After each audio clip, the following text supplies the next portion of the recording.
بات سنو میری۔ اس کا برائڈل لہنگا بیڈ پر سیٹ کرتے زمر خود اس کے مقابل بیٹھتی ہوئی بولی۔ ارمش نے اپنی گھنیری پلکیں اٹھا کر اس کی طرف دیکھا۔ تم اسام کے سامنے ہمارے درمیان ہوئے کانٹریکٹ کا نام تک نہیں لوگی۔ یہ بات ہم دونوں کے بیچ ہی رہنی چاہیے۔ زمر نے اس کے سجے سنورے روپ پر گہری نگاہ ڈالتے ہوئے کہا۔ جی؟ ارمش نے سوالیہ انداز میں پوچھا تو زمر ٹھہر کر اسے دیکھنے لگی۔ تم بہت خوبصورت لگ رہی ہو ارمش۔ اسام اب تمہارے بھی شوہر ہیں، تمہیں جو چاہیے ہوگا وہ سب ملے گا، لیکن مجھے بس میرے شوہر کی اولاد دیکھنی ہے، ان کا وارث دیکھنا ہے جو تم اس دنیا میں لاؤ گی۔ زمر اس کی رخسار پر ہاتھ رکھتی آنکھوں میں آئی نمی پیچھے دھکیلتی بمشکل مسکرائی ہوئی بولی۔ اس نے اپنے دل پر بھاری پتھر رکھتے یہ قدم اٹھایا تھا، ورنہ کون سی عورت اپنے محبوب شوہر کی خود دوسری شادی کرواتی ہے؟ ارمش نے زمر کی بات پر اسبات میں سر ہلایا۔ اتنے میں ہی دروازے پر دستک ہوئی۔ کم آن۔ زمر نے گردن موڑتے ہوئے اندر آنے کی اجازت دی تھی۔ بیگم صاحبہ یہ دودھ۔ ملازمہ نے اندر داخل ہوتے ٹرے سامنے کی تھی جس میں 2 سجے ہوئے گلاس تھے۔ یہاں رکھ دو۔ زمر نے سائڈ ٹیبل کی طرف اشارہ کیا۔ اس دوران ارمش خاموش بیٹھی تھی۔ ملازمہ ٹرے رکھ کر واپس چلی گئی۔ مجھے امید ہے تم مجھے مایوس نہیں ہونے دو گی، زمر نے گہرا سانس بھرتے ہوئے کہا تھا۔ ارمش پلکیں جھکائے بیٹھی رہی۔ اس نے تو اپنے شوہر کو دیکھا تک نہیں تھا، جانے وہ کیسا دکھتا تھا۔ اسے جو چاہیے تھا وہ مل رہا تھا تو اس نے زمر کے ساتھ معاہدہ کر لیا۔ اسے بس اپنے کانٹریکٹ کے مطابق سب کچھ چاہیے تھا اور وہ زمر کی شرط ماننے کو تیار ہو گئی۔ زمر چند پل خاموشی سے بیٹھی اسے دیکھتی رہی، پھر اٹھ کر باہر نکل گئی۔ وہ نیچے آئی تو لاؤنج میں خاموشی تھی۔ زمر نے کچن میں دیکھا تو ملازمہ کام سمیٹ رہی تھی۔ وہ جانتی تھی اسام کہاں ہوں گے۔ زمر سیدھا اسٹڈی روم میں داخل ہوئی جہاں اسام صوفے پر بیٹھے ہوئے تھے۔ دونوں کوہنیاں گھٹنوں پر ٹکائے وہ اپنا سر ہاتھوں میں گرائے ہوئے تھے۔ انہیں دیکھتے ہی زمر کے چہرے پر ہلکی سی مسکراہٹ چھائی تھی۔ وہ آگے بڑھتی ان کے مقابل بیٹھتی، اس کے بائسپ کی ابھرے ہوئے مسل پر ہاتھ رکھ گئی۔ اسام؟ زمر نے ہلکی سی آواز میں پکارا۔ انہوں نے جھٹ سے ہنکارا بھرا تھا۔ بھلا ایسا ہو سکتا تھا ان کی زمر انہیں پکارے اور وہ اس کو جواب نہ دے؟ آپ ٹھیک ہیں؟ زمر نے ان کا چہرہ ان کے ہاتھوں سے ہٹائے اپنا سامنے کیا تھا۔ اسام بنا کچھ بولے زمر کی آنکھوں میں دیکھنے لگے۔ ایسے تو نہ دیکھیں، زمر نے خفگی سے کہا۔ اس کو اپنا آپ مجرم لگنے لگا تھا۔ جو اس نے کیا تھا اس کے لیے بہت بڑا دل چاہیے تھا، اور اس نے اسام کے لیے اپنے لیے اپنا دل بڑا کیا تھا۔ اب اسام کا یوں اذیت سے اسے دیکھنا اس کے دل میں درد سا اٹھنے لگا۔ پھر کیسے دیکھوں؟ اسام نے زمر کی کمر میں ہاتھ ڈالتے اسے اپنے نزدیک کھینچ لیا۔ اسام؟ زمر نے ان کے سینے پر ہاتھ رکھتے پیچھے ہونا چاہا تھا۔ کہیں جانے اسام؟ اسام اس کی گردن میں منہ چھپائے بولے۔ ارمش آپ کا ویٹ کر رہی ہے، زمر نے اس کی بیڑ پر ہاتھ رکھتے مسکرا کر کہا۔ اسام نے پیچھے ہوتے سنجیدگی سے زمر کی طرف دیکھا۔ زمر، آپ نے مجھے بہت بڑی مشکل میں ڈال دیا ہے، اسام نے اپنے چہرے پر رکھے زمر کے ہاتھ پر ہاتھ رکھتے ہوئے کہا۔ میرے لیے پلیز، زمر نے معصوم سی صورت بنا کر کہا کہ اسام نے بے ساختہ ہی اس کی پیشانی چومتے ہوئے اس پر آئے پیار کا اظہار کیا تھا۔ زمر کے گال سرخ ہونے لگے۔ اسام مبہوت ہوتے ہوئے اس کو دیکھنے لگا۔ ان کی شادی کو 10 سال ہو چکے تھے اور زمر آج بھی اسام سے پہلے دن کی طرح ہی شرماتی تھی۔ ان کے ذرا سے چھونے پر وہ سرخ گلاب ہو جاتی اور اسام محبت سے ان کا یہ رویہ دیکھتے تھے۔ بس زیادہ اوور ہونے کی ضرورت نہیں ہے، جائیں اب۔ زمر ان کا اپنے قریب جھکتے دیکھ تیزی سے پیچھے ہوتے کھڑی ہوتی ہوئی بولی۔ زمر واپس آئے۔ اسام نے سپاٹ لہجے میں زمر کو دیکھتے ہوئے اپنی طرف بلایا تھا۔ ان کی آنکھیں لمحوں میں سرخ ہوئی تھیں اور وہ ان کی سرخ آنکھیں دیکھتی اسام سے ڈرتی ہوئی شرافت سے واپس ان کے قریب جا بیٹھی۔ وہ آج بھی ان کی سرخ آنکھوں سے ڈر گئی تھی۔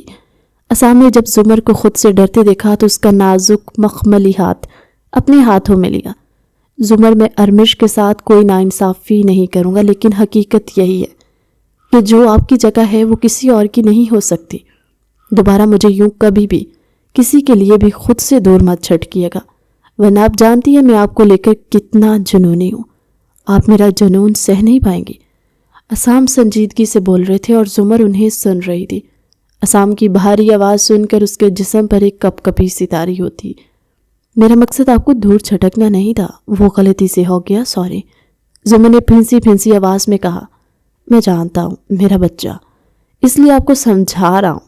عصام نے زمر کو اپنی گود میں کھینچ لیا۔ اولاد نہ ہونے کے لوگوں کے طعنوں سے زمر پریشان ہوتی تھی۔ عصام سے جب بھی اولاد کی بات کرتی تو عصام اسے کہتے میرے لیے آپ ہی کافی ہو، پر زمر کو اپنے عصام کی اولاد دیکھنی تھی، اس لیے ہی وہ اپنی قسم دے کر اتنا بڑا قدم اٹھوا چکی تھی۔ عصام کی بات پر زمر نے اچھی بچی کی طرح اس بات میں سر ہلایا تو عصام ہلکا سا مسکرائے۔ ان کی عمر میں زیادہ فرق نہیں تھا۔ عصام 34 سال کے تھے اور زمر 29 سال کی۔ 10 سال سے وہ دونوں ایک دوسرے کے نکاح میں تھے۔ عصام نے ایک بار زمر کے سامنے ایک آدمی کو پیٹا تھا جو زمر کے ساتھ بدتمیزی کرنے کی کوشش کر رہا تھا، اور زمر تب سے ہی ان کی سرخ آنکھوں سے بے حد خوف کھا تھی۔ میں سمجھ گئی ہوں عصام، لیکن ابھی آپ کو ارمش کے پاس جانا چاہیے، وہ آپ کا انتظار کر رہی ہے۔ زمر نے مسکراتے ان کی آنکھوں میں دیکھ کر جواب دیا۔ انہیں بتانا بھی تو تھا کہ وہ اب ٹھیک ہے، ان سے ڈر نہیں رہی، اور حقیقت بھی یہی تھی۔ عصام کا نرم لہجہ اس کا سارا ڈر خوف پل میں ختم کر دیتا۔ عصام نے اس بات میں سر ہلایا اور نرمی سے اسے کھڑا کرتے خود بھی کھڑے ہوئے۔ زمر کا ہاتھ پکڑتے اس کو لیے اپنے کمرے کی طرف بڑھ گئے جس میں وہ اور زمر رہتے تھے۔ زمر حیرت سے انہیں دیکھتی، ان کے ساتھ چل رہی تھی۔ ایسے کیوں دیکھ رہی ہیں؟ میں نے کہا نا، جو آپ کی جگہ ہے وہ آپ کی ہی ہے، دونوں کو برابر کے حقوق دوں گا، تو پھر آپ کو ایسے ہی وہاں چھوڑ کر کیسے چلا جاتا، جبکہ مجھ سے بہتر آپ کو کوئی جان بھی نہیں سکتا۔ عصام نے کمرے میں داخل ہوتے مسکرا کر کہا۔ زمر خاموشی سے اپنا ڈریس چینج کرنے چلی گئی۔ وہ واپس آئی تو عصام بیڈ پر بیٹھے تھے۔ زمر کے آتے ہی وہ سیدھے ہو کر بیٹھے تو زمر نے اپنا سر ان کے گھٹنے پر رکھ دیا۔ عصام خاموشی سے اس کے بالوں میں ہاتھ پھیرنے لگے۔ وہ جانتے تھے زمر کو اپنے سر میں ان کے لمس کو محسوس کرنے کی عادت تھی۔ جب تک وہ زمر کے بالوں میں اپنی انگلیاں نہیں چلاتے تھے اسے نیند نہیں آتی تھی۔ وہ 10 منٹ میں ہی سو گئی تو عصام زمر کا سر تکیے پر رکھتے، اس کی پیشانی چومتے، سائیڈ لیمپ آف کرتے باہر نکل گئے۔ زمر نے ان کے جاتے ہی سر اٹھا کر بند دروازے کی طرف دیکھا۔ ایک خاموش آنسو اس کی آنکھ سے نکلتا تکیے میں جذب ہوا تھا۔ وہ اوندے منہ لیٹی رونے کے باعث اپنی عمر ڈانے والی ہچکیاں تکیے میں منہ دیے روک چکی تھی۔ ان کا رخ ارمش کے کمرے کی جانب تھا۔ اس کے لیے کمرہ خود زمر نے تیار کروایا تھا اور اپنے کمرے سے بھی شاندار بنوایا تھا۔ کمرے کے دروازے کے باہر کھڑے ہوتے انہوں نے خود میں بہت ہمت اکٹھی کی۔ خود سے عہد کیا تھا کہ وہ اپنی دونوں بیویوں کے حقوق برابری پر پورے کریں گے۔ وہ دوسرا نکاح نہیں کرنا چاہتے تھے، لیکن زمر کی قسم نے انہیں مجبور کر دیا تھا۔ پر نکاح کے وقت ہی انہوں نے خود سے عہد کر لیا کہ وہ دونوں میں انصاف رکھیں گے۔ گہری سانس بھرتے وہ کمرے میں داخل ہوئے۔ اندر کا ماحول خوابناک تھا۔ ہر طرف موم بتیاں جل رہی تھی۔ جگہ جگہ گلاب کے پھول بہت ہی طریقے سے سیٹ کیے گئے تھے۔ بیڈ کے بیچوں بیچ وہ دلہن کے لباس میں ملبوس بیڈ کراؤن سے ٹیک لگائے آنکھیں موندے ہوئے تھی۔ اس کے گھونگھٹ میں ہونے کی وجہ سے سو رہی تھی یا جاگ رہی تھی، اس بات کا اندازہ عصام نہیں لگا پائے۔ وہ ارمش کے سامنے بیٹھ گئے۔ نہایت ہی نرمی سے اس کا گھونگھٹ پلٹا۔ وہ پور کیل کانٹوں سے لبریز اس کے سامنے تھی۔ ناک میں پہنی نتھ کا موتی اس کے ہونٹوں کے بائیں طرف کنارے پر ٹکا ہوا۔ نکاح کی کشش ہی تھی کہ عصام نے چند پل کے لیے ٹھہر کر اس کا من موہنا چہرہ دیکھا، لیکن اسی پل ان کے دماغ میں زمر کا خیال آیا۔ وہ گھبراتے ہوئے بیڈ سے اٹھ کر کھڑے ہو گئے۔ ایک عجیب سی کیفیت ان پر طاری تھی۔ جو حق ان پر زمر کا تھا، اب وہی حق سامنے لیٹی نازک اندام لڑکی کا بھی تھا۔ یہ سوچ آتے ہی انہوں نے اپنے بالوں میں ہاتھ پھیرا۔ انہیں زمر کا چہرہ، اس کی التجائیں، اس کی کہی باتیں سب یاد آئی تھیں۔ اس سے پہلے کہ عصام اپنا ارادہ بدلتے، باہر چلتی پرزور ہوا کے دوش سے کھڑکی کے کھلے پٹ آپس میں ٹکرائے تھے، جو کمرے میں دونوں نفوس کو ہوش میں لانے کا باعث بنے تھے۔ کھڑکی کے شور سے جہاں عصام اپنی سوچ سے باہر نکلے، وہیں ارمش بھی ہڑبڑاتی ہوئی نیند سے اٹھ بیٹھی تھی۔ ہوا کی وجہ سے موم بتیاں بھی بجھ چکی تھی۔ ان دونوں کی نظر آپس میں ٹکرائی تھی۔ ارمش اپنے سامنے کھڑے اپنے نئے نویلے دلہے کی شاندار پرسنالٹی دیکھتے دنگ ہوئی تھی۔ وہیں عصام اس کی معصوم صورت دیکھتے اس کو اس کا حق دینے کا ارادہ باندھ رہے تھے۔ آپ؟ میرا مطلب آپ کا بھائی؟ نہیں، میرا مطلب ہے آپ کیوں؟ مطلب آپ مجھے جگہ دیتے، میں سو نہیں رہی۔ ارمش کنفیوز ہوتی کیا بول رہی تھی اسے خود سمجھ نہیں آ رہا تھا۔ عصام کے چہرے پر ہلکی سی مسکراہٹ آ کر معدوم ہوئی۔ وہ اپنی گھبراہٹ میں ارمش دیکھ نہیں پائی۔ اٹس اوکے، ریلیکس، آپ چینج کر لیں ارمش، عصام نے نرم لہجے میں کہا تو ارمش تیزی سے بیڈ سے اٹھی۔ اس پر اس سے پہلے کہ وہ لہنگا بھاری ہونے کی وجہ سے گرتی، عصام نے اس کی کمر پر گرفت بناتے اسے سیدھا کھڑا کیا۔ ارمش کا چہرہ سرخ گلاب ہوا تھا۔ عصام اس کا ہاتھ پکڑ کر اسے ڈریسنگ ٹیبل کے سامنے کھڑا کر دے۔ اس کے دوپٹے کی پنس نکالنے میں کر لوں گی، وہ گھبراتے ہوئے بولی۔ جو ہو رہا ہے خاموشی سے ہونے دے، یہی ہم دونوں کے لیے بہتر ہے۔ اس کے ہونٹوں پر انگلی رکھتے وہ آئینے میں اس کا عکس دیکھتے ہوئے بولے تھے۔ وہ بمشکل خود کو تیار کیے یہاں تک آئے تھے، اب واپس مڑتے تو وہ اس معصوم لڑکی کی حق تلفی کر جاتے جو وہ چاہ کر بھی نہیں کرنا چاہتے تھے۔ ارمش ان کی بات پر خاموشی سے پلکیں جھپکتے انہیں دیکھنے لگی اور عصام اس کو دوپٹے کے بوجھ سے آزاد کرتے اس کی جیولری اتارنے لگے۔ کمرے میں دو لوگوں کے ہونے کے باوجود بالکل خاموشی تھی۔ نیکلس اتارتے عصام کی انگلیاں اس کی بیک گردن سے ٹچ ہوئی تھی۔ ارمش لرز اٹھی۔ عصام نے جھکتے وہ وہاں اپنا سلگتا لمس چھوڑا۔ وہ اپنا لہنگا دونوں مٹھیوں میں بھینچ گئی۔ عصام نے آئینے میں اس کا عکس دیکھا جو آنکھیں نیچے کھڑی کانپ رہی تھی۔ اس کا ہاتھ اپنی گرفت میں لیتے چوڑیاں اتارنے لگے۔ ارمش نے آنکھیں کھولتے انہیں دیکھا تھا، جن کی مکمل توجہ اس کے نازک ہاتھ پر تھی جو مہندی سے سجا ہوا تھا۔ ارمش ان کے چہرے کے ایک ایک نقش کو دیکھنے لگی، اسے گویا حفظ کر رہی ہو۔ اسے خبر ہی نہیں ہوئی کب عصام نے اس کے دوسرے ہاتھ سے چوڑیاں نکالی۔ وہ محض 22 سال کی تھی، لیکن زندگی نے اسے ایسی تلخیاں دکھائی تھی کہ وہ اپنی عمر سے کہیں زیادہ سمجھدار تھی۔ لیکن چاہے وہ کتنی ہی خود کو باور کروا لیتی کہ وہ اپنی خواہشات کے لیے یہاں کھڑی ہے، اس کا دل اپنے محرم کے لیے دھڑک اٹھا تھا۔ وہ بنا پلک جھپکائے انہیں دیکھ رہی تھی۔ عصام اس کی چوڑیاں اتارتے مسلسل اس کی نظروں کا ارتکاز خود پر محسوس کر رہے تھے، لیکن اپنے کام میں لگے رہے۔ انہوں نے چہرہ ترچھا کرتے اس کی طرف دیکھا۔ ارمش جو انہیں دیکھنے میں مگن تھی، ہڑبڑاتی ہوئی ادھر ادھر دیکھنے لگی۔ اس کی یہ حرکت ان کے چہرے پر مسکراہٹ بکھیر گئی تھی۔ میں چینج کر لوں؟ وہ اٹک کر بولی تو عصام نے اس کا ہاتھ چھوڑ دیا۔ ارمش پلک جھپکتے وہاں سے غائب ہوئی تھی۔ عصام اس کے ڈریسنگ روم میں بند ہونے کے بعد کبڈ کے پاس آئے۔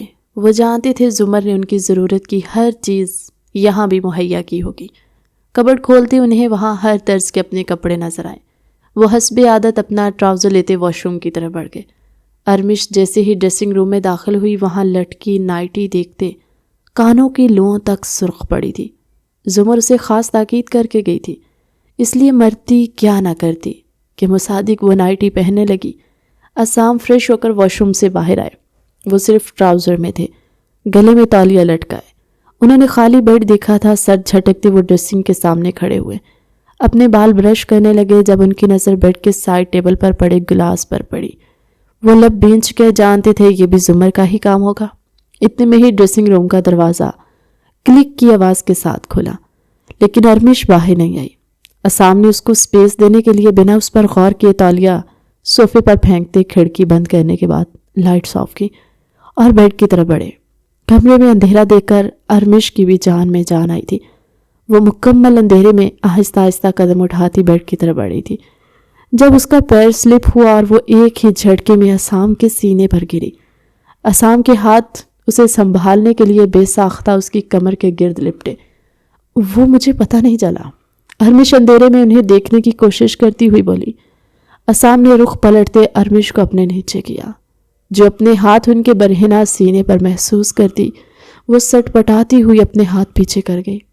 جب عصام نے اس کے دونوں ہاتھوں کو اپنے ہاتھوں کی گرفت میں لیتے تکیے سے پن کیا، ارمش تھوک نکلتی خود پر جھکے عصام کو دیکھنے کی کوشش کر رہی تھی، جو اس پر جھکتے اس کے رخسار پر اپنا لمس چھوڑ گئے۔ ارمش کی حالت غیر ہوئی تھی۔ وہ عصام کے ہاتھوں پر اپنے ہاتھوں کی گرفت مضبوط کر گئی جب عصام نے اس کی سانسیں روکی تھی۔ عصام پیچھے ہٹتے اس کی گردن میں چہرہ چھپائے اسے اپنے سلگتے لمس سے روشناس کروانے لگے۔ ارمش گہرے سانس بھرتی اپنی سانسیں بحال کرنے لگی۔ رفتہ دونوں کے درمیان حائل سارے پردے الگ ہوئے، دونوں ایک ہوئے تھے۔ وہ تکیے پر سر رکھے ایک ہاتھ میں ریموٹ پکڑے بار بار سائیڈ لیمپ آن آف کر رہے تھے۔ ارمش کا سر ان کے سینے پر تھا، عصام کا دوسرا ہاتھ بنا کسی حرکت کے ارمش کے بالوں میں تھا۔ وہ چھت کی طرف دیکھتے مسلسل لیمپ آن آف کر رہے تھے۔ ارمش ان کی دھڑکنوں کو سنتی ان کے ہاتھ کی طرف دیکھ رہی تھی۔ اس کی پلکیں نم تھی، وہ سب جانتے بوجھتے بھی عصام کے اندر کی دیوانی ہو بیٹھی تھی۔ اس کی آنکھیں بار بار بھیگ رہی تھی لیکن وہ پلکیں جھپکتے اپنے آنسوؤں کو باہر نکلنے سے روک رہی تھی۔ عصام نے اس کے قریب آنے سے پہلے آگاہ کیا تھا کہ زمر کی ان کی زندگی میں بہت اہمیت ہے اور وہ کبھی اس کے مقابل نہیں آ سکتی۔ ان کی یہ بات اس کا معصوم سا دل توڑ چکی تھی، لیکن وہ اپنے دل کو عصام سے محبت کرنے سے باز نہیں رکھ پائی۔ نکاح کی طاقت تھی جس نے اس کے دل میں محبت ڈالی تھی۔ جانے آگے کیا ہونے والا تھا۔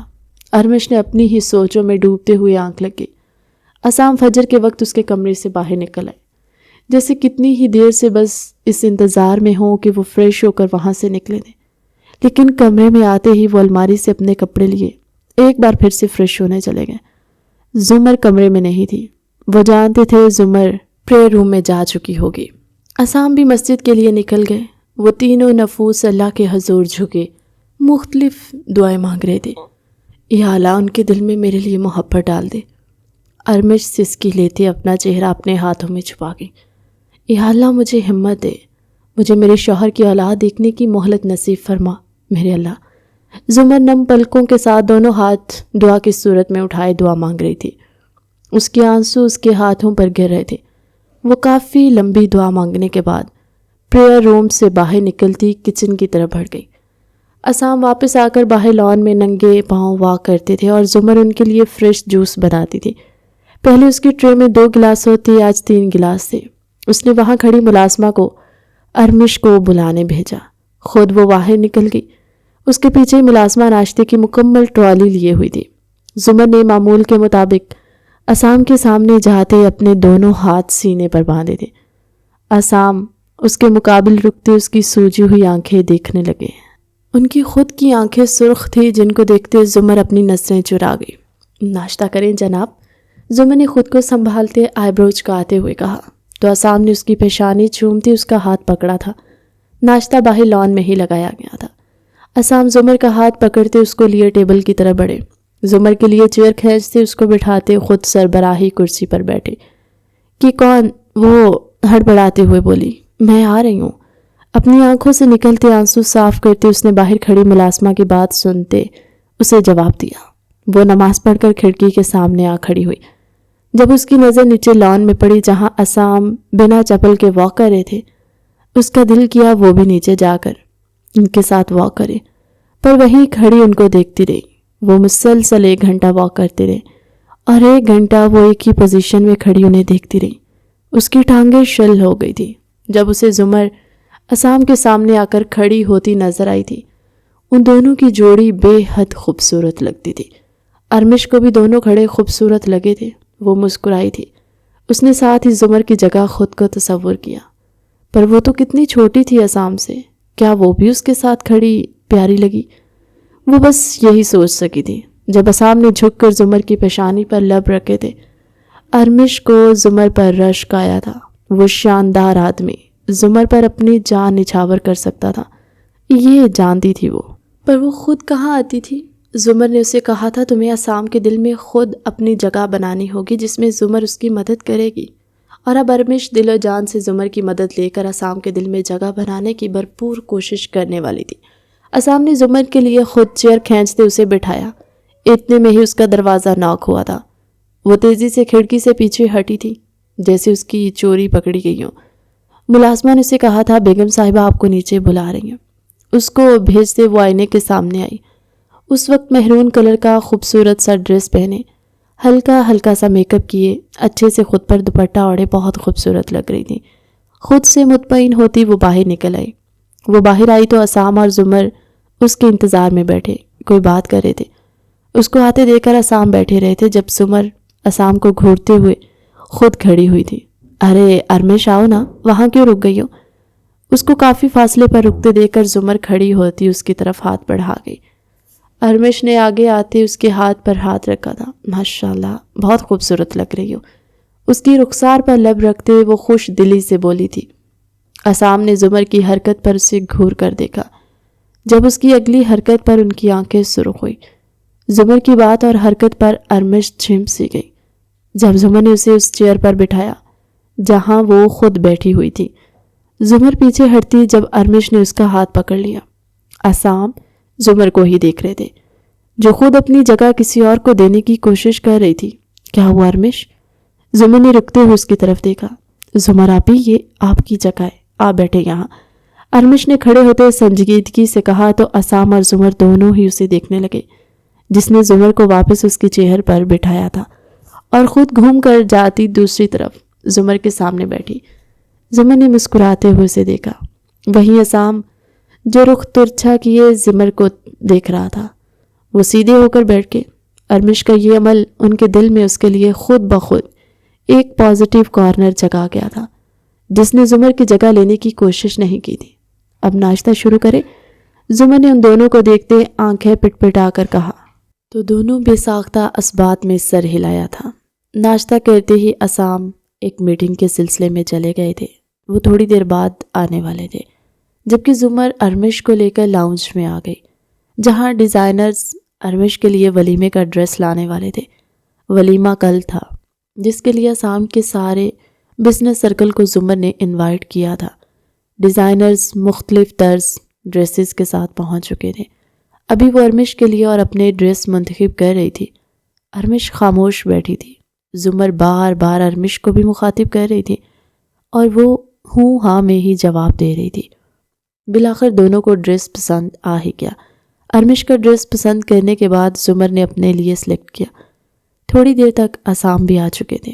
وہ نیچے ہی اپنے اور زمر کے کمرے میں چلے گئے۔ ارمش زمر کو تھوڑی دیر ریسٹ کا کہتی خود بھی اپنے کمرے میں جا چکی تھی۔ اس کے جانے کے بعد زمر بھی اپنے کمرے میں آئی۔ دیکھا تو عصام سو رہے تھے۔ وہ ان کا سینے پر رکھا ہاتھ ہٹاتی، اس بازو پر سر رکھتے لائٹ آف کرتی خود بھی لیٹ گئی۔ عصام کی گرفت اس کی کمر پر مضبوط ہوئی تھی۔ وہ اس کی طرف کروٹ لیتے اس کی گردن میں چہرہ چھپا گئی۔ زمر کی ساری رات جاگتے ہوئے گزرے۔ اب عصام کی باہوں میں سماتے ہی وہ نیند کی وادی میں اتر گئی تھی۔ وہیں عصام کی رات بھی آنکھوں میں ہی کٹی تھی۔ وہ بھی جلد ہی نیند کی وادی میں اتر گئے۔ ولیمے کا فنکشن اپنے عروج پر تھا۔ ارمش سٹیج پر بیٹھی تھی اور زمر نیچے سب جان پہچان کی عورتوں سے مل رہی تھی۔ اس کے کانوں میں طرح طرح کی باتیں پڑ رہی تھی۔ کوئی اس پر افسوس کر رہا تھا کہ اس کا شوہر اس پر سوتن لے آیا، تو کوئی حیرت کا مظاہرہ کر رہا تھا کہ وہ کیسے اپنے شوہر کے اس قدم پر خوشی خوشی پھر رہی ہے، تو کسی کی باتوں میں طنز شامل تھا کہ وہ بانجھ ہے، اس کی اولاد نہ ہونے پر اس کا شوہر اس پر سوتن لے آیا، اور زمر ان سب باتوں کو خاموشی سے سن کر اگنور کر رہی تھی۔ اسی اثنا میں عصام ہال میں داخل ہوئے تھے۔ وہ سٹیج پر جانے کی جگہ زمر کو ڈھونڈنے کے لیے ارد گرد اپنی نگاہیں دوڑا رہے تھے۔ جب زمر انہیں دیکھتی خود ہی ان کی طرف قدم بڑھانے لگی۔ اسی وقت عصام کی نظر بھی اس پر پڑی تھی۔ وہ بھی اس کی طرف قدم بڑھانے لگے تھے۔ سٹیج کی طرف جانے کے لیے بچھائے گئے ریڈ کارپٹ پر دونوں ہال کے بالکل درمیان میں ایک دوسرے کے سامنے رکے۔ ارمش سمیت وہاں آئے تقریباً سب لوگوں کی ہی نظریں ان دونوں پر تھی۔ عصام نے بنا ارد گرد کی پرواہ کیے زمر کو اپنے حصار میں لیتے اس کی پیشانی پر لب رکھے۔ بہت خوبصورت لگ رہی ہیں زندگی، انہوں نے زمر کے کان کے قریب جھکتے ہوئے سرگوشی کی۔ وہ شرماتی ہوئی سر جھکا گئی۔ عصام نے محبت سے اسے دیکھا۔ جب زمر نے مسکراتے ہوئے انہیں سٹیج کی طرف جانے کا اشارہ کیا تھا، عصام اسبات میں سر ہلاتے زمر کا ہاتھ پکڑتے اس کے ساتھ سٹیج کی طرف بڑھ گئے۔ عصام کا اٹھتا ہوا ایک ایک قدم ارمش کو خود کو ہوا میں اڑتا ہوا محسوس کروا رہا تھا۔ سٹیج پر آتے ہی زمر نے اپنا ہاتھ ان کے ہاتھ سے نکال دیا۔ جانے کس احساس کے تحت ارمش انہیں سر اٹھائے بنا پلکیں جھپکائے دیکھنے لگی۔ عصام ارمش کی آنکھوں میں دیکھتے اس کے برابر بیٹھتے اس کے ہاتھ پر اپنا ہاتھ رکھ گئے۔ ارمش کا ہاتھ کپ کپا رہا تھا، لیکن اس نے عصام کے ہاتھ پر اپنی گرفت مضبوط کرنے کی پوری کوشش کی تھی۔ اس کی کوشش پر عصام نے مسکراہٹ دباتے اس کے ہاتھ پر اپنی گرفت سخت کر دی۔ زمر ان دونوں کو دیکھتے مسکرائی۔ آج اس کی آنکھوں کا تاثر کچھ الگ سا تھا، جس کو عصام نے بھی نوٹ کیا تھا، لیکن وہ زمر سے بعد میں پوچھنے کا ارادہ کر گئے تھے۔ ابھی اسٹیج پر ان سے ملنے کے لیے مہمان آنے لگے، جس میں وہ مصروف ہو گئے۔ زمر عصام کو ضروری کام کا میسج کرتی ملازمہ اور ڈرائیور کے ساتھ وہاں سے واپس آ گئی تھی۔ عصام اور ارمش ایک ساتھ واپس آئے تھے۔ ارمش اپنے کمرے میں چلی گئی، وہیں عصام نیچے زمر اور اپنے کمرے کی طرف بڑھے تھے، لیکن اس کا دروازہ اندر سے بند تھا۔ زمر کی حرکت پر وہ لب بھینچ گئے۔ اس کی سزا زمر کو بعد میں دینے کا ارادہ کرتے وہ سیڑھیاں چڑھتے اوپر آ گئے۔ انہیں دیکھتے ارمش حیران ہوئی۔ اس کی حیرت دیکھتے عصام نے سرخ آنکھوں سے اسے دیکھا، پر ان کے لیے حیرت کی بات یہ تھی کہ زمر کی طرح ارمش ان کی سرخ آنکھوں سے ڈری نہیں تھی۔ وہ آگے بڑھتی ان کا کوٹ اتارنے میں ان کی مدد کرنے لگی۔ عصام فریش ہونے چلے گئے، تب تک ارمش نے اپنی جیولری اتارتے ڈریسنگ روم کا رخ کیا تھا۔ کل رات کیا حرکت تھی؟ عصام نے اس کو پیچھے سے سخت گرفت میں لیتے ہوئے پوچھا۔ وہ کچن میں ان کے لیے ناشتے کی تیاری کر رہی تھی جب عصام آج خود ہی اپنی واک ختم کرتے کچن کا رخ کر گئے۔ ان کو کچن میں آتی دیکھ ملازمائیں باہر نکل گئی تھی، وہیں زمر اپنے کام میں مگن رہی۔ عصام نے اپنی سخت گرفت پر وہ ہوش میں آئی تھی۔ کیا حرکت تھی؟ وہ انجان بنتی سر پیچھے کرتی، ان کی رخسار پر لب رکھتے ہوا کے جھونکے کی طرح واپس آگے ہوتے اپنے کام میں لگی۔ میرا غصہ بس اتنی سی عنایت پر ٹھنڈا نہیں ہو سکتا، یہ جانتی ہیں آپ۔ کل روم کا دروازہ کیوں لاک کیا تھا زمر؟ عصام نے لہجے کو سنجیدہ رکھتے سختی سے سوال کیا تھا۔ دل ہی دل میں اس کی عنایت پر خوش بھی ہوئے تھے، کیونکہ میں چاہتی تھی آپ ارمش کو ٹائم دیں۔ وہ کندھے اچکا کر بولی۔ زمر، انہیں ان کے حصے کا ٹائم مل رہا ہے، اتنا کافی ہے۔ آپ چاہتی ہیں میں ساری رات بھی آفس میں گزار دوں تو بتا دیں مجھے پھر۔ عصام نے کرخت لہجے میں کہا۔ نہیں عصام۔ زمر رخ پلٹتے تیزی سے ان کے سینے سے لگی۔ آئندہ ایسا نہیں ہونا چاہیے۔ عصام نے زمر کا چہرہ اپنے سامنے کیا تھا۔ جی۔ وہ اس بات میں سر ہلا گئی۔ پر آپ کو میری بات ماننی پڑے گی۔ عصام کو اپنی گردن پر جھکے دے کر زمر نے کہا تھا۔ عصام نے پیچھے ہوتے سوالیہ نظروں سے زمر کو دیکھا۔ آپ ایک رات ارمش کے ساتھ رہیں گی اور ایک رات میرے ساتھ۔ زمر نے انہیں دیکھتے سنجیدگی سے کہا تھا۔ زمر، عصام نے اسے تنبیہ لہجے میں پکارا۔ عصام، وہ بھی آپ کی بیوی ہے، اس کا بھی آپ پر حق ہے۔ زمر نے سنجیدگی سے کہا تو عصام نے زمر کے گرد اپنے ہاتھ ہٹاتے اسے گھورا۔ مجھے مت بتائیں کس کا کیا حق ہے، یہ سب آپ کی وجہ سے ہی ہوا ہے۔ عصام سلیب پر ہاتھ مارتے ہوئے بولے۔ عصام، مجھے آپ کا وارث چاہیے، زمر نے احتجاجی طور پر کہا تھا۔ تو کیا کروں میں؟ آپ جانتی ہیں نا مجھے آپ کے بنا نیند نہیں آتی، پھر یہ زبردستی کیوں؟ عصام نے اس کی کمر پر ایک بار پھر سے سخت گرفت بنائی تھی۔ اب آیا کرے گی عصام، جس کے پاس آپ جائیں گے وہ بھی آپ کی بیوی ہے، یعنی آپ کا سکون، تو آپ کو وہاں بھی نیند آئے گی۔ زمر نے ان کی بیڑ پر ہاتھ رکھتے سمجھانے والے انداز میں کہا تھا۔ عصام خاموش رہے۔ وہ زمر سے بحث نہیں کر سکتے تھے، کیونکہ اس سے بحث میں جیت ہی نہیں سکتے تھے۔ چلیں بیٹھے، میں آپ کا ناشتہ لگاتی ہوں، زمر نے عصام کے ہاتھ اپنے گرد سے ہٹاتے ہوئے کہا۔ عصام باہر نکل آئے تو زمر نے ملازمہ کو ارمش کو بلانے کے لیے کہا، جو ملازمہ کے بلانے سے پہلے ہی فریش ہوتی نیچے اتر رہی تھی۔ زمر نے اسے بیٹھنے کا اشارہ دیا۔ تینوں ناشتہ کرنے لگے۔ اس کے بعد عصام آفس کے لیے نکل گیا اور زمر اپنے کسی کام سے باہر چلی گئی۔ ارمش بھی اپنے کمرے میں چلی گئی۔ اس دن کے بعد سے زمر نے غیر محسوس انداز میں ان دونوں کو قریب کرنا شروع کر دیا تھا۔ عصام کے سارے کام وہ بنا عصام کی نظروں میں لائے آہستہ آہستہ ارمش کے حوالے کر رہی تھی، اس طرح کہ ارمش خود بھی سمجھ نہیں پائی تھی۔ زمر کے بنائے گئے رول کے مطابق عصام ایک رات زمر کے ساتھ ہوتے اور ایک رات ارمش کے ساتھ۔ ہر سنڈے کو زمر اپنی دوستوں کا بہانہ کر کے نکل جاتی۔ تاکہ عصام اور ارمش کو تنہائی مل سکے جس سے وہ دونوں مزید قریب ہو سکیں۔ عصام کے دل میں ارمش کی اپنی جگہ بننی شروع ہو گئی تھی۔ جس طرح وہ خاموش طبیعت تھی، زمر کی ہر بات مانتی تھی، عصام کے سامنے آتے ہی انہیں چوری چھپے دیکھنے لگتی، ان کے لیے بھاگ کر پانی لانا، پھر ان کے روم میں جانے پر ان کا کوٹ اتارنا، ان کے لیے کپڑے نکالنا، ان کو کھانا خود پلیٹ میں ڈال کر دینا۔ عصام کو اچھی لگ رہی تھی اس کی یہ کوششیں، لیکن وہ یہ بھی جانتے تھے کہ وہ یہ سب زمر کروا رہی ہے۔ انہوں نے گزرے 3 ماہ میں ارمش کو کبھی انکار نہیں کیا تھا، لیکن سچ یہی تھا کہ وہ یہ سب زمر سے ہی چاہتے تھے۔ پر ارمش کی کوششیں نہ چاہتے ہوئے بھی عصام کے دل کی ایک جگہ بنا گئی۔ ابھی وہ دونوں رات کا ڈنر تیار کر کے فریش ہونے گئی تھی، ان کے واپس آنے تک عصام آ چکے تھے۔ عصام کی آج رات زمر کے پاس گزرنی تھی، اس لیے وہ وہیں فریش ہونے کے لیے چلے گئے۔ جب ارمش اور زمر کھانا کھانے لگی، عصام آئے تو ارمش نے اٹھ کر ان کو کھانا نکال کر دیا۔ کھانا کھانے کے بعد وہ تینوں لاؤنج میں آ بیٹھے۔ یہ ان کی روٹین بن گئی تھی کہ وہ کم از کم 1 گھنٹہ وہاں بیٹھ کر باتیں کرتے، ساتھ چائے پیتے۔ چائے صرف عصام کے لیے ہوتی، زمر اور ارمش کے لیے دودھ ہوتا تھا جو زبردستی عصام دونوں کو پینے کا کہتے، اور وہ ناک بھوئیں چڑھا کر پیتی تھیں۔ ملازمہ ان دونوں کے لیے دودھ اور عصام کے لیے چائے لائی۔ عصام نے اپنا کپ اٹھایا تو ملازمہ نے ٹرے زمر کے سامنے کی، جس نے بیچارہ سا منہ بناتے عصام کو دیکھا، پر ان کے گھورنے پر وہ غصے سے ان کو دیکھتے دودھ کا گلاس اٹھا گئی۔ ملازمہ ارمش کے سامنے، جس نے نفی میں سر ہلایا۔ ارمش گلاس اٹھائے، عصام نے بھاری آواز میں حکم دیا۔ ارمش نے جھٹ سے گلاس ٹرے سے اٹھا لیا۔ زمر کے چہرے پر دبی سی مسکراہٹ آئی تھی۔ ارمش نے اس کو دیکھتے منہ بنایا کہ وہ نہیں پی سکتی، تو زمر نے اپنا آدھا خالی گلاس اس کے سامنے کیا۔ میں بھی پی رہی ہوں، تم بھی پیو۔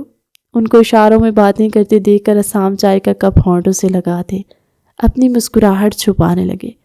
اپنا اپنا گلاس فنش کر کے روم میں جائیں، عصام نے سنجیدگی سے کہا۔ دونوں واپس گلاس کی طرف متوجہ ہوئیں۔ ارمش نے جیسے ہی گلاس ہونٹوں کے پاس کیا، اس کو ابکائی آنے لگی۔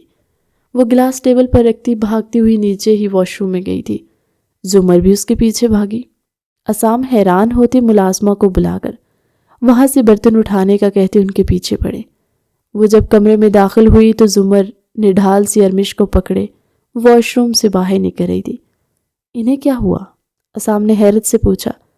اسی وقت ارمش ایک بار پھر واپس واش روم کی طرف بھاگ گئی۔ اس کا آج صبح سے ہی دل خراب ہو رہا تھا۔ دوپہر میں تو اس نے کچھ نہیں کھایا تھا، لیکن رات کا کھانا کھانے کے بعد پھر سے اس کا دل برا ہونے لگا، اس لیے اس نے دودھ کے لیے منع کیا تھا۔ اب اس کی اسمیل سے ہی اسے الٹیاں آنے لگی۔ زمر اس کے لیے پانی لینے چلی گئی تو عصام خود بھی واش روم کی طرف بڑھے، جہاں وہ نڈھال سی وینٹی کا سہارا لیے اپنا منہ صاف کر رہی تھی۔ عصام اسے گود میں اٹھاتے بیڈ پر لے گئے۔ زمر تب تک اس کے لیے پانی لے آئی۔ یہ کمرہ کسی کے استعمال میں نہیں تھا، اس لیے وہاں پانی بھی نہیں تھا۔ آپ ٹھیک ہیں؟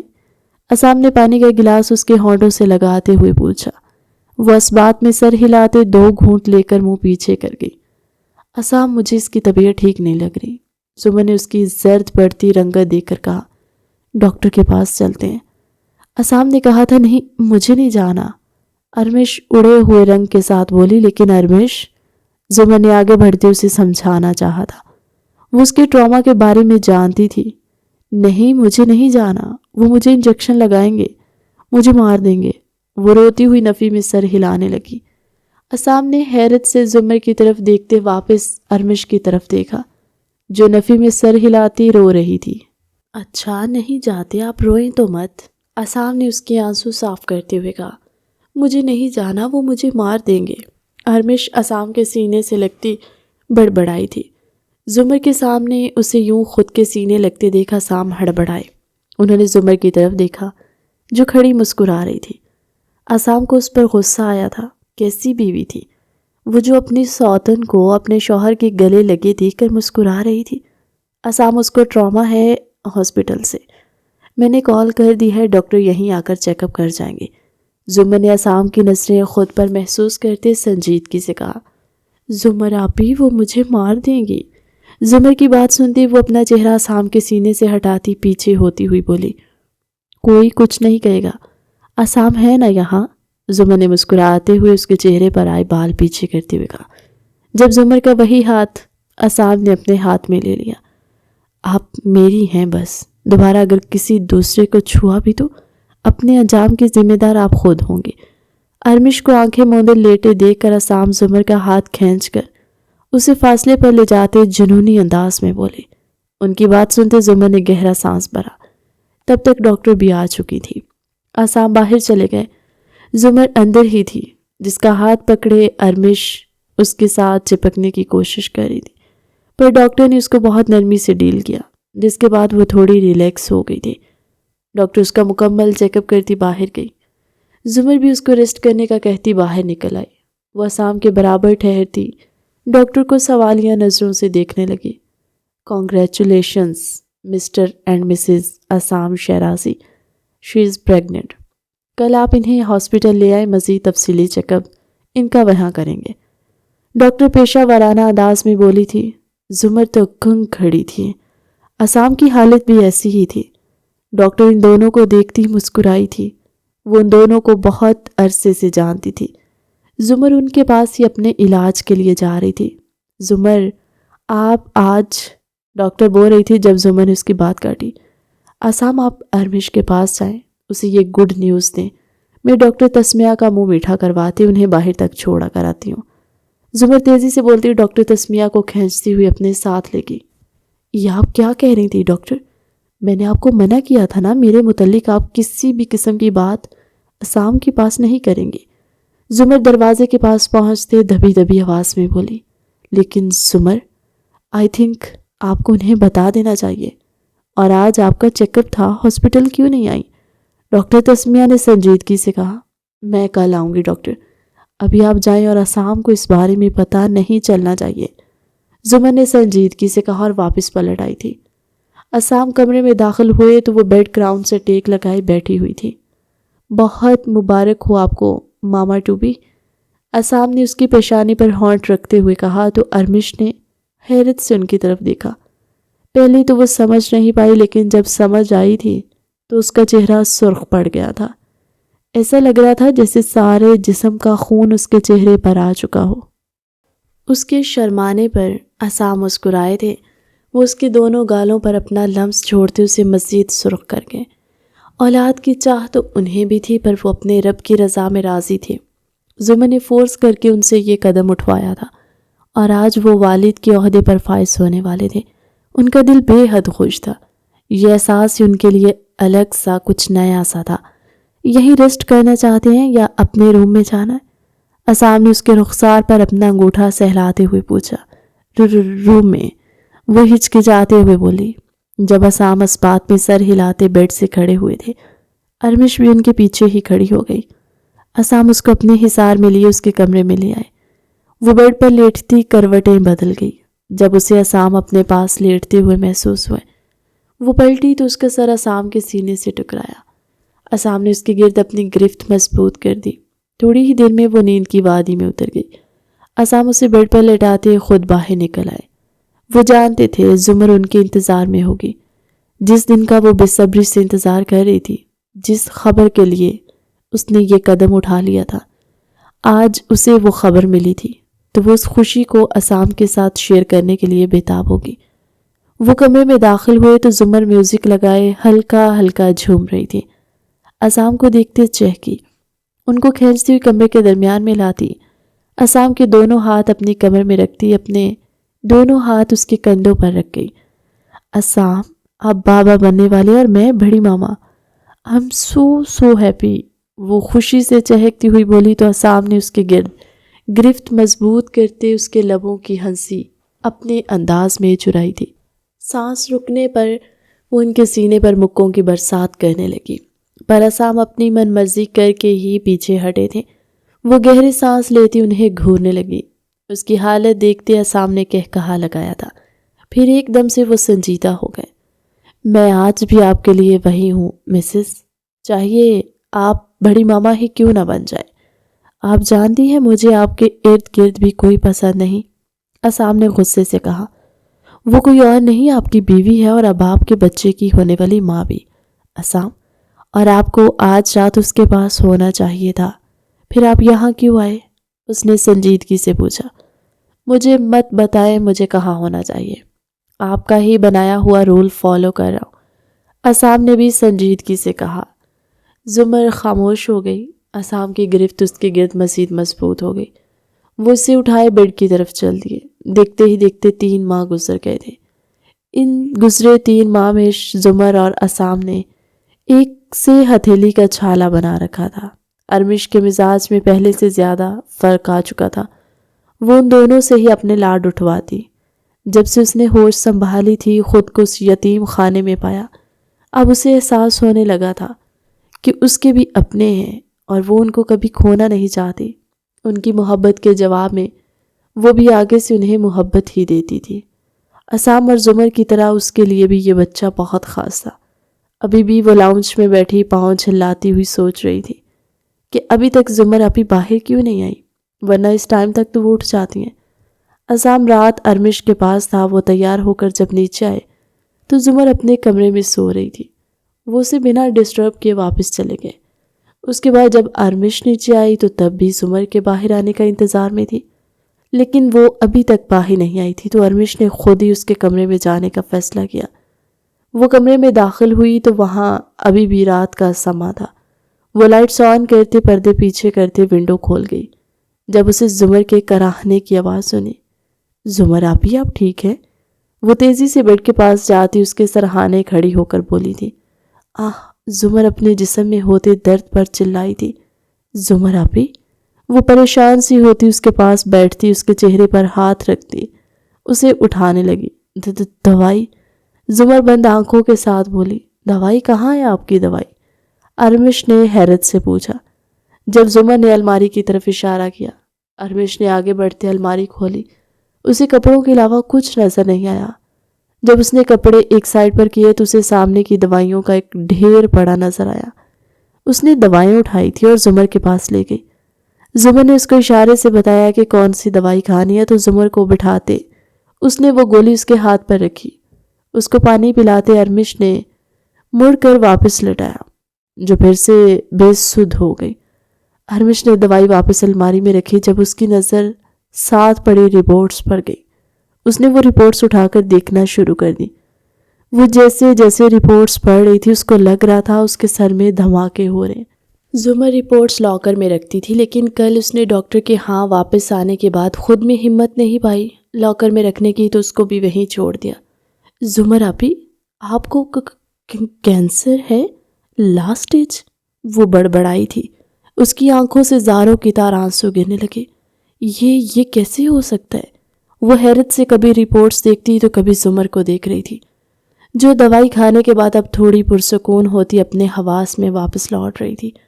ارمش کے ہاتھ میں رپورٹس دیکھتے زمر نے کانپتے ہوئے لہجے میں اسے پکارا۔ آپ کو کینسر ہے؟ یہ کیسے ہو سکتا ہے؟ ارمش رپورٹس اس کے مقابل پھینکتی خود اس کے سامنے بیٹھ گئی۔ کہہ دیں یہ جھوٹ ہے، اس کے ہاتھ پکڑتے وہ بدحواس سی بولی تھی۔ زمر خاموش رہی۔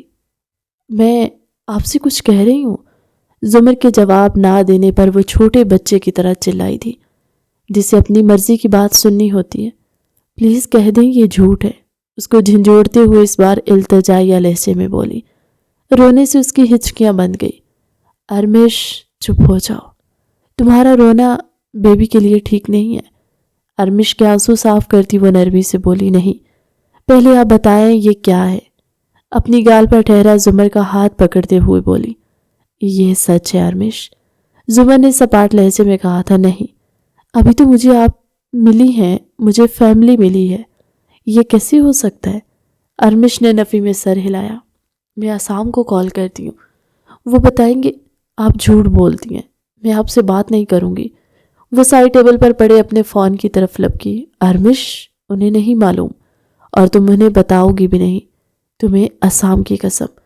زمر نے تیزی سے کہا تھا۔ اس کے آخری الفاظ پر ارمش اپنا ہاتھ فون سے پیچھے کھینچ گئی۔ آپ بہت بری ہیں، اس نے روتے ہوئے کہا اور زمر کے گلے لگی۔ وہ دونوں رو رہی تھی۔ ارمش، وعدہ کرو تم عصام کو نہیں بتاؤ گی، وہ یہ خبر سن کر ٹوٹ جائیں گے۔ میں آج تک ان سے یہ بات چھپاتی آئی ہوں۔ میں جانتی ہوں وہ برداشت نہیں کر پائیں گے، پر اب میں مطمئن ہوں میرے جانے کے بعد تم ہو انہیں سنبھالنے کے لیے۔ وعدہ کرو انہیں کبھی ٹوٹنے نہیں دو گی، انہیں خود میں سمیٹ لو گی۔ وہ روتی ہوئی اپنا ہاتھ اس کے سامنے پھیلاتی ہوئی بولی۔ ارمش نے بھی بہتے آنسوؤں کے ساتھ اس کے ہاتھ پر ہاتھ رکھا تھا۔ دونوں ایک بار پھر سے پھوٹ پھوٹ کر رونے لگی۔ اسام اور زمر یونیورسٹی میں ملے تھے۔ زمر اسام کی جونیئر تھی۔ اسام کو وہ پسند آ گئی۔ انہوں نے اپنی ڈگری پوری کرتے اپنے بزنس کا جوائن کیا اور ساتھ ہی اپنے والدین کو زمر کے گھر رشتے کے لیے بھیج دیا۔ ان کی طرف سے بھی ہاں ہوئی تھی تو دونوں کی شادی ہو گئی۔ زمر بھی اسام کو بہت پسند کرتی تھی۔ وہ دونوں ہی بے حد خوش تھے۔ اسام کے والدین بھی خوش تھے۔ ان کی شادی کو 6 ماہ گزرے، تب تک تو سب ٹھیک تھا، لیکن اس کے بعد جب بھی کوئی گھر آتا اس کا پہلا سوال یہی ہوتا، کوئی خوشخبری، اور زمر نفی میں سر ہلا دیتی۔ اس کے ساس اس سے زیادہ تر باہر ہوتے تھے اور جب بھی ان سے بات ہوتی اس کی ساس کا بھی یہی سوال ہوتا۔ وہ خود بھی امبیرسمنٹ فیل کرتی۔ اسی طرح 5 سال گزر گئے پر کوئی خوشخبری نہیں ملی تو زمر اسام سے ضد کر کے ڈاکٹر کے پاس چلی گئی، جس پر ڈاکٹر نے زمر میں فالٹ بتایا تھا۔ اس دن زمر گھر آ کر بہت روئی تھی۔ تب اسام نے اسے سنبھالا۔ انہوں نے کہا تھا ہم دونوں ایک دوسرے کے لیے کافی ہیں، لیکن زمر نے اپنا علاج کروانا نہیں چھوڑا۔ وہ ہیوی میڈیسنز کھانے لگی، اوور ڈوز تک لینے لگی، جس کا نتیجہ 3.5 سال بعد سامنے آیا۔ ایک دن اس کے منہ سے ناک سے خون آنے لگا، جس پر وہ ڈاکٹر کے پاس گئی اور وہاں ڈاکٹر نے اسے لاسٹ سٹیج کینسر ڈائیگنوز کیا۔ انہوں نے فوراً ہی ٹریٹمنٹ شروع کر دیا، جس میں ڈاکٹر تسمیہ بھی اس کے ساتھ ہوتی تھی۔ اس نے سب ڈاکٹر سے کہا تھا کہ اسام کو اس بارے میں بالکل پتہ نہیں چلنا چاہیے۔ تب سے ہی وہ اپنا سوچنے کی جگہ اسام کا سوچ رہی تھی۔ اس نے 3 ماہ بعد ہی اسام کے سامنے رٹ لگا لی۔ اسے اسام کا وارث چاہیے اور اسام دوسری شادی کرے، لیکن اسام نہیں مانے۔ اس نے بالآخر اپنی 10ویں میرج اینیورسری پر اسام کو اپنی قسم دے کر دوسری شادی کے لیے راضی کیا تھا، اور اسام اس کی قسم دینے پر خاموش ہو گئے۔ وہ ہاسپٹل سے واپس آ رہی تھی جب ارمش اس کی کار سے ٹکرائی۔ وہ کسی سے بچ کر بھاگ رہی تھی۔ ارمش کو بچاتے ہوئے وہ ہاسپٹل لے گئی، جہاں جا کر اسے اس کے ٹراما کے بارے میں پتہ چلا۔ ارمش سے پوچھنے پر اسے پتہ چلا کہ جن لوگوں سے وہ بھاگ رہی تھی ان سے اس نے ادھار لیا تھا۔ وہ اپنا گھر لینا چاہتی تھی، لیکن جس سے گھر خریدنے والی تھی وہ سارے پیسے لے کر بھگا گیا، اور اب جن سے ادھار لیا تھا وہ لوگ اس کے پیچھے تھے۔ ارمش سے چھوٹی چھوٹی باتیں کرتی اس نے رہائش پوچھی تو اسے پتہ چلا وہ یتیم خانے سے ہے۔ اس کی کتنی ہی چھوٹی چھوٹی خواہشات تھیں جو وہ پوری نہیں کر پائی تھی، جن کو وہ پورا کرنا چاہتی تھی۔ ارمش کو دیکھتے ہی زمر کو خیال آیا کہ وہ اس کا نکاح سام سے کروا دے۔ تبھی اس نے ارمش کے ساتھ کانٹریکٹ کیا کہ وہ جو بھی چاہے گی اسے ملے گا، بدلے میں اسے ارمش سے اپنے شوہر کی اولاد چاہیے۔ زمر نے جب ارمش کے ادھار مانگے گئے پیسے اس کے ساتھ جا کر ان لوگوں کو لوٹائے تو ارمش اس کا کانٹریکٹ مان گئی۔ یتیم خانے سے ارمش کی ساری ڈیٹیل لیتے وہ اسے اپنے ساتھ لے آئی تھی۔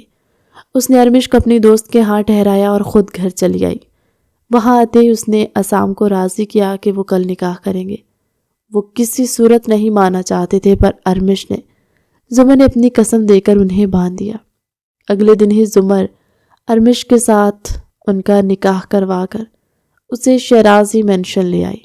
زمر نے سوچا نہیں تھا کہ حقیقت ارمش کے سامنے آئے گی اور وہ ایسا ری ایکشن دے گی۔ کافی دیر وہ دونوں روتی رہیں۔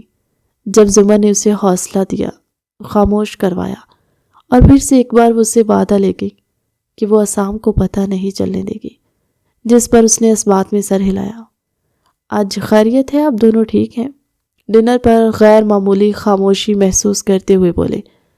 آج کل اس ٹائم پر ارمش کی فرمائشیں چل رہی ہوتی تھی جن کو زمر پورا کرتی تھی۔ جی، دونوں نے منہ سے بے اختیار نکلا۔ ارمش نے خود پر ضبط کرتے مسکراتے ہوئے زمر سے اس کے سامنے پڑی ڈش پاس کرنے کا کہا۔ اسام مطمئن سے کھانا کھانے لگے۔ اس دن کے بعد سے ارمش زمر کا پورا خیال رکھ رہی تھی۔ اس کو ڈاکٹر کے پاس بھی ریگولر لے کر جاتی۔ اسام کے پوچھنے پر وہ یہ کہہ دیتی کہ ارمش کے چیک اپ کے لیے جا رہی ہیں۔ ارمش کے 7 ماہ ہو چکے تھے، اس کا پیٹ اب نظر آنے لگا۔ اب تو اسام مزید اس کا خیال رکھنے لگے۔ وہیں ارمش ہر وقت زمر کے پیچھے لگی رہتی اور زمر کو خود سے زیادہ اس کی فکر ہوتی۔ اسام ان دونوں کو دیکھ کر حیران بھی ہوتے، یہ کیسی سوتنے ہیں جو ان سے زیادہ ایک دوسرے کی سگی ہو گئی ہیں، پر ان دونوں کا رشتہ ان سب سے الگ تھا۔ ان کے دلوں میں جو ایک دوسرے کے لیے محبت تھی وہ ختم نہیں ہو سکتی تھی، الٹا حالات نے بڑھا ضرور دی تھی۔ زمر کے کمرے میں داخل ہوئے، جس کی آج بدن کے درد سے بے بسی تھی، اس کی چیخیں نکل رہی تھی۔ اسام کل گھر پر تھے، اس لیے وہ زمر کے کیموسیشن کے لیے جا نہیں سچے، اور آج زمر کا برا حال تھا۔ اسام کے آفس جانے کے بعد ہی ارمش فوراً اس کے کمرے میں آئی۔ چلیں ابھی، اس کی رپورٹس ہاتھ میں پکڑتے ارمش اس کو کھڑا کرنا چاہ رہی تھی۔ اس کو درد کم کرنے کی دوائی وہ پہلے ہی دے چکی تھی، جس کے باعث وہ اب تھوڑی نڈھال سی بیٹھی تھی۔ ارمش اس کو ہلکا سا سہارا دیتے اٹھایا۔ وہ اپنی حالت کی وجہ سے کچھ نہیں کر پا رہی تھی۔ زمر بس اس کے کندھے پر سر رکھے اس کے ساتھ ساتھ گھسیٹ رہی تھی۔ جب وہ دونوں لاؤنج کے دروازے پر پہنچی تھی، سامنے دیکھتے ارمش رک چکی، جبکہ زمر آنکھیں بند ہونے کی وجہ سے سامنے کا منظر نہیں دیکھ پائی تھی۔ ارمش کے ہاتھ سے زمر کی فائل چھوٹ کر نیچے گری۔ اس میں سے نکلتے پیپرز اڑتے ہوئے دہلیز پر کھڑے اسام کے سامنے جا گرے، جو حیران پریشان سے وہاں کھڑے ان دونوں کو دیکھ رہے تھے۔ انہیں آج بس ایک میٹنگ کے لیے جانا تھا جو کینسل ہو گئی اور وہ واپس آ گئے۔ وہ آج ان دونوں کے ساتھ ٹائم سپینڈ کرنے والے تھے، پر اب شاید وہ پچھتاتے کہ انہیں آج واپس نہیں آنا چاہیے تھا، وہیں سے آفس چلے جاتے۔ اسام، ارمش لڑکھڑاتے لہجے میں بولی تو زمر نے آنکھیں کھولتے سر سیدھا کرتے سامنے دیکھا، جہاں اسام جھکتے ہوئے زمر کی رپورٹس کے سارے پیپرز اٹھا چکے تھے۔ رپورٹس پڑھتے ہی ٹھا ٹھا کے ساتھ 7 آسمان ان کے سر پر گرے تھے۔ کیوں؟ ان کے لب بے آواز پھڑپھڑائے تھے۔ میری بات سنیں اسام، زمر نے بامشکل قدم ان کی طرف بڑھائے۔ مجھ سے کیوں چھپایا؟ ان کی دھاڑ گونجی تھی کہ شرازی مینشن کے در و دیوار تھر تھرا اٹھے۔ آپ نے مجھے اس قابل بھی نہیں سمجھا کہ مجھے اپنی بیماری کے بارے میں بتا دی؟ اسام نے سرخ آنکھوں کے ساتھ زمر کو دیکھتے ہوئے کہا۔ ارمش تو اپنی جگہ پر کھڑی کانپ رہی تھی۔ زمر کی حالت خراب ہونے لگی، اس کے ناک سے نکلتے خون کی لکیر بہنے لگی۔ زمر آپی، اسام آپی کی طبیعت خراب ہو رہی ہے، پلیز ہاسپٹل چلیں۔ زمر کو دیکھتی ارمش چیخی تو اسام تیزی سے اٹھتے زمر کو اپنی گود میں اٹھایا اپنی کار کی طرف بڑھے۔ ارمش بھی کار میں بیٹھ گئی تو اسام ہاسپٹل روانہ ہوئے۔ زمر کی کنڈیشن سیریس تھی کافی، اسے ہاسپٹل میں ایڈمٹ کر لیا گیا۔ ڈاکٹرز کا کہنا تھا کہ وہ اپنی طرف سے پوری کوشش کریں گے، لیکن اب زمر کا بچ پانا مشکل تھا۔ زمر کے کہے مطابق اسام ٹوٹ کر بکھر گئے تھے۔ زمر نے انہیں اپنے پاس بلایا، ان سے بات کی۔ وہ نہیں چاہتی تھی کہ جاتے وقت اسام اس سے یوں روٹھ جائے، اور اسام تڑپتے ہوئے سے خود کے ساتھ لگا گئے۔ وہ 2 ماہ تک ہاسپٹل میں ایڈمٹ رہی تھی۔ ارمش بھی ضد کر کے وہیں آتی، صرف رات کے وقت گھر جاتی۔ اسام نے اپنی موم کو یہاں بلا لیا تھا تاکہ وہ ارمش کے پاس رہ سکے۔ ابھی شام کا وقت تھا۔ تھوڑی دیر بعد اسام نے ارمش کو گھر چھوڑنے جانا تھا۔ ارمش بیٹھی زمر سے بات کر رہی تھی جب اس کو ہلکا ہلکا درد محسوس ہوا۔ اس کے بعد جب درد نے زور پکڑا تو وہ چیخنے لگی۔ اسام بھی وہی تھے۔ جلد از جلد اسے اوٹی میں شفٹ کیا گیا تھا۔ ڈاکٹرز کی ایک ٹیم کھڑی تھی۔ اسام کی والدہ بھی آ چکی تھی۔ 8 گھنٹوں کے طویل انتظار کے بعد انہیں خوشی کی نوید سنائی گئی۔ اسام کے گھر میں رحمت اور نعمت دونوں آئے تھے۔ زمر کی تو خوشی کی انتہا نہ رہی۔ ارمش کے کہے مطابق اسام بچوں کو پہلے زمر کے پاس لے کر گئے، جس نے ان دونوں کے نام بھی اپنی پسند سے زرمش اور عاصم رکھے تھے۔ رات کا 2 پہر تھا۔ اسام زمر کے پاس چیئر پر بیٹھے سو رہے تھے جب وہ کراہنے لگی۔ اس کی حالت تیزی سے بگڑنے لگی تھی۔ اسام ڈاکٹر کو لے کر آئے۔ ڈاکٹر نے انہیں باہر نکال دیا۔ 2 گھنٹے بعد ڈاکٹرز مایوس سے باہر آئے۔ شی از نو مور، یہ جملہ عصام پر قیامت بن کر ٹوٹا تھا۔ وہ نہیں رہی تھی جس کو عصام اپنی زندگی کہتے تھے، وہ نہیں رہی تھی۔ انہیں لگا ان کا سانس بند ہو رہا ہے۔ یا اللہ! وہ اپنا سینہ مسلتے چیختے ہوئے وہیں زمین پر بیٹھ گئے تھے۔ ان کی آنکھوں سے آنسو گر رہے تھے۔ ان کی شریک سفر جس نے تعمر ساتھ نبھانے کا وعدہ کیا تھا، وہ جا چکی تھی۔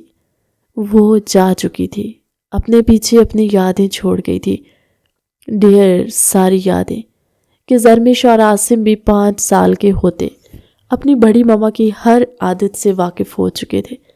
ارمش نے زمر سے کیے وعدے کے مطابق عصام کو سنبھالنے کی پوری کوشش کی تھی، جس میں وہ بس تھوڑی بہت ہی کامیاب ہوئی تھی، کیونکہ زمر کو تو وہ خود نہیں بھلا پائی تھی، پھر عصام کو کیسے بھلاتے جو ان کے بیچ نہ ہو کر بھی زندہ تھی۔